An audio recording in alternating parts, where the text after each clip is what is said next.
Welcome back to Billionaire Success Lessons, the channel where we explore the journeys, struggles, and wisdom behind some of the most influential success stories in the world. Today, we are diving into the life of Larry Page, the quiet visionary, who helped build one of the most powerful companies in human history. When people hear the name Larry Page, they immediately think of Google, of search, of technology, of wealth, and of a man who reached extraordinary levels of success. But the real story is far deeper than a company name or a billionaire title. Larry Page's journey is not simply the story of a man who became rich. It is the story of a mind that refused to think small, a person who looked at chaos and imagined order, who looked at the overwhelming size of the internet and believed it could be organized, improved, and made useful for everyone. His success did not begin with power, it began with curiosity, it began with obsession. It began with the willingness to ask a question so large that most people would never dare to chase the answer. Larry Page was born on March 26, 1973, in East Lansing, Michigan, into a family deeply connected to computers and technology. His father was a computer science professor, and his home environment exposed him early to machines, ideas, and the language of innovation. That matters, because the seeds of greatness often grow in the soil of curiosity long before the world notices them. Larry was not raised inside a story of instant success. He was raised inside a world of thinking, experimenting, learning, and imagining. He developed a fascination with how things worked and how systems could be improved. For some people, talent appears as confidence. For others, it appears as quiet focus. In Larry Page, it appeared as an unusual ability to look beyond what existed and wonder what could exist instead. Even as a young man, he was not satisfied with using technology. He wanted to transform it. He went on to study computer engineering at the University of Michigan, earning his degree in 1995 before entering the doctoral program at Stanford University.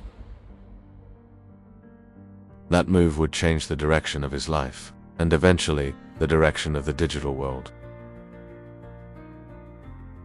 At Stanford, he met Sergey Brin. According to Google's own company history, Larry Page first arrived at Stanford considering it for graduate school. And Sergey Brin, already a student there, was assigned to show him around. By some accounts, they disagreed about nearly everything during that first meeting, but something important happened after that. What began in friction grew into partnership. That is a lesson many people miss in life. Not every great alliance begins in smooth agreement. Sometimes, the strongest partnerships are built between people who challenge each other, sharpen each other, and force each other to think more deeply. The world would later know Page and Brin as the founders of Google, but before the success, before the headlines, before the scale, they were simply two brilliant minds trying to solve a problem that seemed too big for anyone to solve.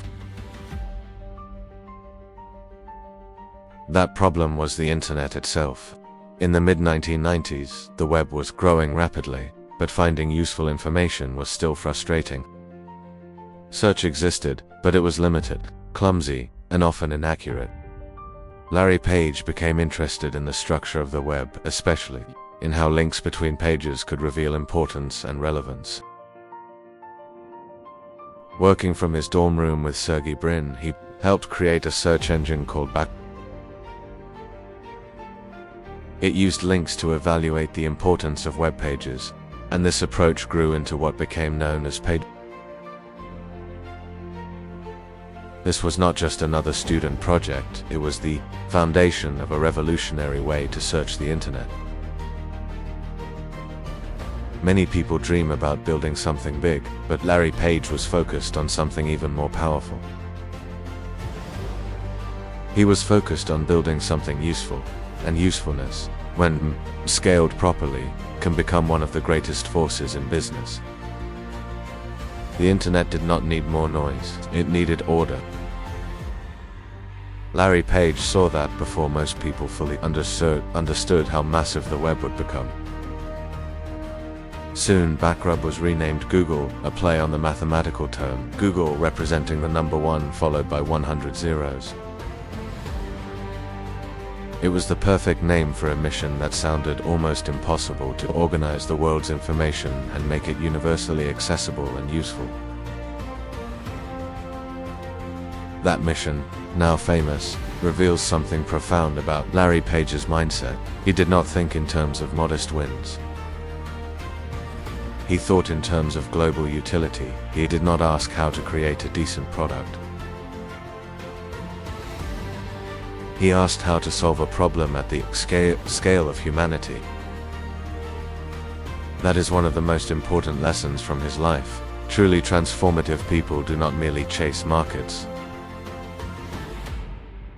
They chase meaningful problems with enough intensity and imagination to reshape entire industries.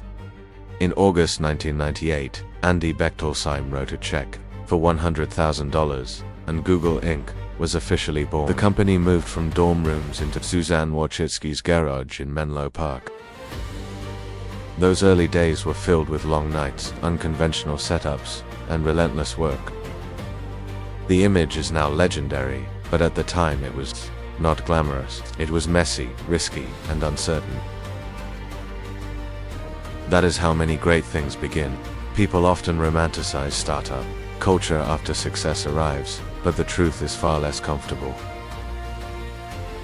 Early success stories are usually built on instability, doubt, thin resources, and repeated pressure. Larry Page and Sergey Brin had a brilliant idea, but brilliance alone does not create a company. A company requires execution, commitment, endurance, and the ability to continue building even while the future is unclear. They raised roughly $1 million from family, friends, and investors to expand the search engine, and by September 1998, they had founded Google with Larry Page as CEO. By 1999, Google had secured $25 million in venture capital funding and was processing hundreds of thousands of queries a day. That momentum was exciting, but growth creates new problems. When a startup begins to prove itself, the challenge changes. It is no longer just about invention, it becomes about leadership, structure, and the ability to scale without losing the soul of what made the company valuable in the first place. This is where Larry Page faced one of the first major tests in his journey. In 2001, he stepped down as Google's CEO, and Eric Schmidt took over the role. To some people, stepping aside might feel like losing control or accepting defeat. But in Larry Page's case, it revealed a different kind of strength. It showed that building something bigger than yourself sometimes requires the humility to let experience enter the room. That decision did not mean Larry lacked vision. It meant he understood the demands of growth. Schmidt brought managerial experience, while Page and Brin remained deeply involved in the company's direction. This is a powerful lesson for anyone chasing success. Sometimes maturity means recognizing that protecting the mission matters more than protecting your ego. Great builders are not always the loudest people in the room. Sometimes they're the ones wise enough to adapt roles so the dream can survive the next stage. And Google did far more than survive. It exploded into one of the defining companies of the modern era. By August 2004, Google went public, and Larry Page became a billionaire while still remarkably young. But money was never the deepest meaning of his story. Wealth is the visible result. Vision is the invisible cause. The more important transformation was that Google had become essential to everyday life. People around the world were using it not because it was fashionable, but because it worked. It answered questions faster. It organized information more effectively. It became a tool woven into the habits of humanity. That did not happen by accident. It happened because Larry Page's thinking was rooted in scale, simplicity, and relentless improvement. He was not trying to build a company people admired from a distance. He was helping build a service people depended on every day. There is a huge difference between impressing the world and serving it. The second creates staying power. Still, success on the outside does not remove challenge on the inside. Every company that grows rapidly faces a quiet risk, becoming slow, political, comfortable, and afraid of bold ideas. Larry Page was never the type of person satisfied with maintaining what already worked. He wanted movement. He wanted progress. He wanted breakthroughs. That is why his role remained so important even when he was not CEO.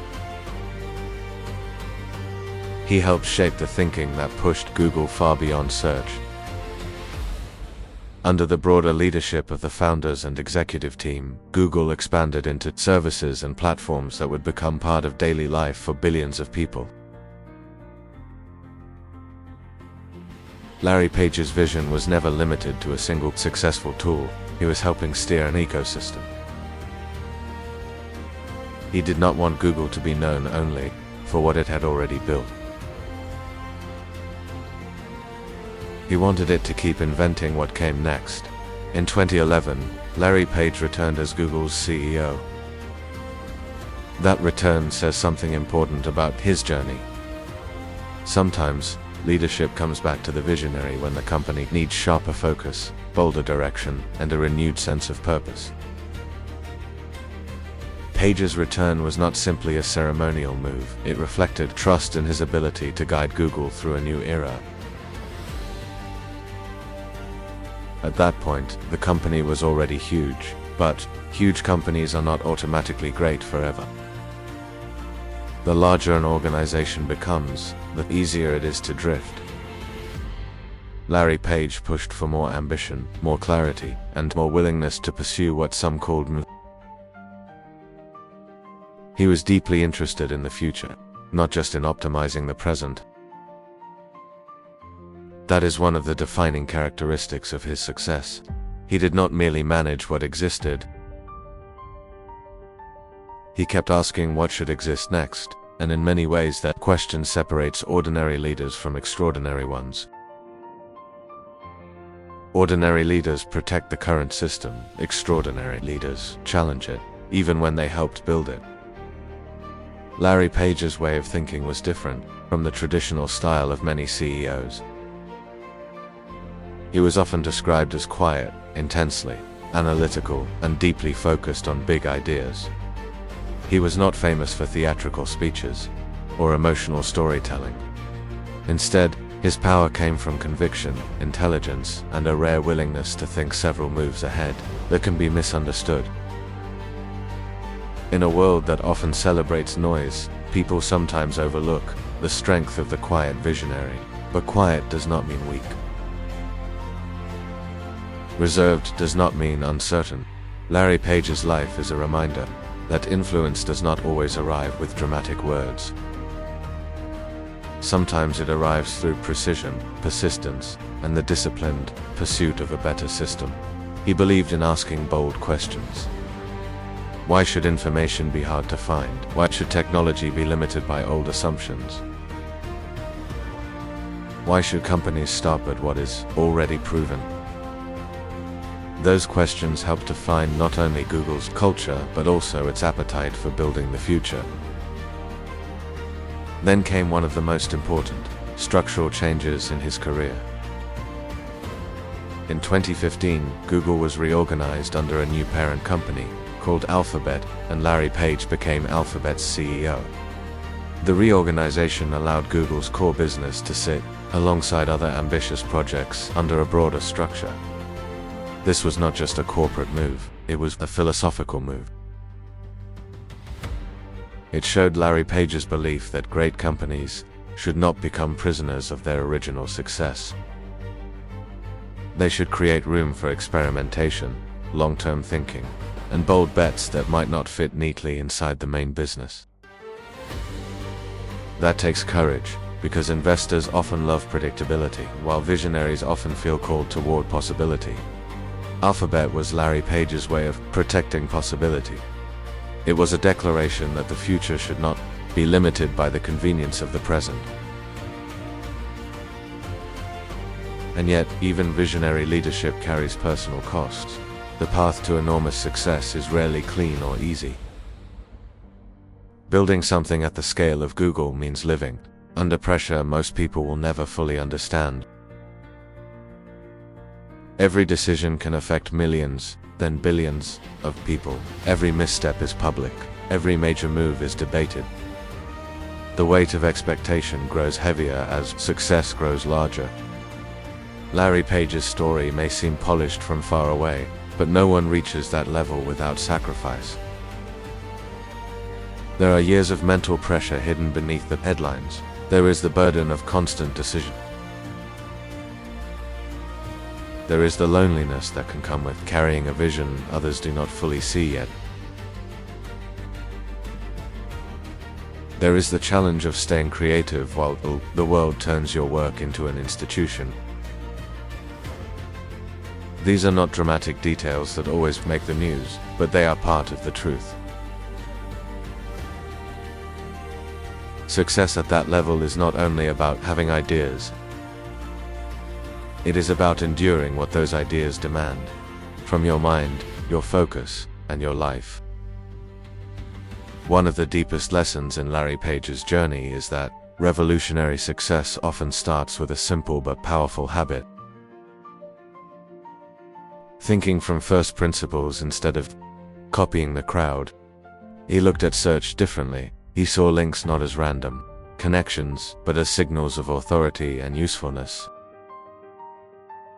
He looked at the internet not as a pile of pages, but as a system that could be better understood mathematically and improved technically. Later, he looked at a successful company and refused to treat success as an excuse to stop innovating. He continued to push toward the next frontier. This mindset matters far beyond technology. In every field, most people inherit assumptions and spend their lives operating inside them. But the people who change the world are often the ones willing to examine the assumptions themselves. Larry Page did not just build on top of the old model, he questioned the model. And once you learn to question the model, entirely new possibilities appear. Another lesson from his story is the relationship between intelligence and courage. Intelligence alone is not enough. Many smart people never build anything meaningful because they are afraid to act. They are afraid to be wrong, afraid to be criticized, afraid to leave the safe path. Larry Page had intelligence, but he also had the courage to attach that intelligence to action. He did not keep his ideas hidden in academic comfort. He brought them into the real world, where ideas must survive competition, pressure, and scale. That is what makes his journey so powerful. He did not merely understand a problem, he committed himself to solving it. There is a world of difference between knowing and building. Knowing impresses people.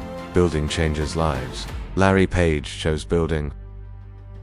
His story also teaches us that leadership does not always have to look like the stereotypical image people expect.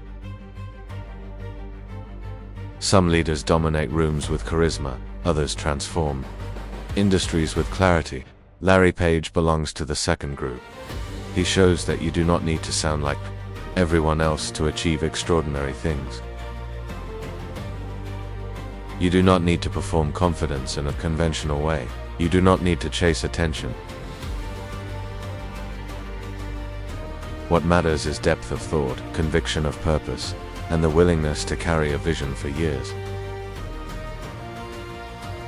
In a culture obsessed with visibility, Larry Page's life is a reminder that substance still wins, quiet focus still wins, real innovation still wins.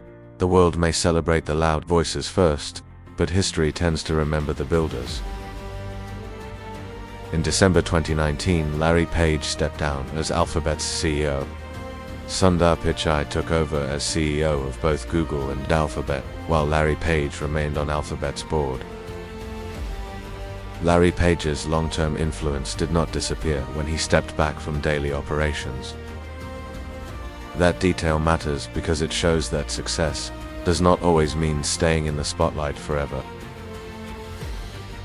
Sometimes success means building something so strong that it can continue beyond your daily presence. There is wisdom in knowing when to lead from the front and when to step back from operations while still protecting the long-term vision. Too many people define power only as control. But true builders understand that enduring influence sometimes comes from structure, stewardship, and the ability to let the institution keep growing. Larry Page had already helped reshape the world. He did not need constant visibility to prove his impact. His work had already done that, so what is the heart of Larry Page's success story? It is not merely that he became wealthy. It is that he took a difficult problem, pursued it with relentless discipline, scaled it with extraordinary intelligence, adapted during growth, returned when renewed leadership was needed, and never stopped thinking beyond the current moment. His journey tells us that success is rarely an accident.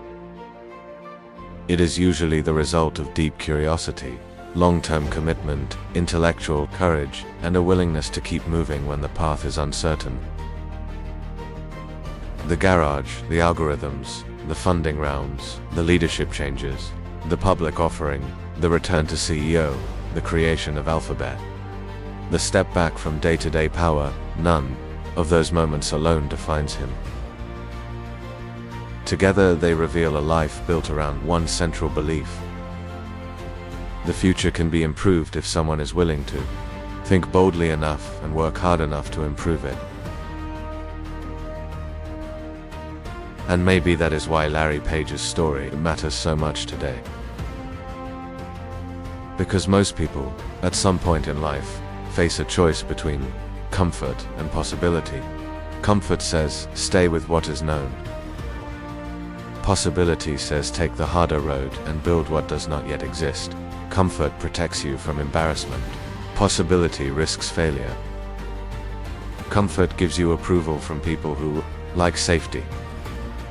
Possibility often gives you doubt, resistance, and years of uncertainty before it gives you results. Larry Page chose possibility. Again and again, he chose the harder road. He chose the problem worth solving over the life that felt easiest to maintain.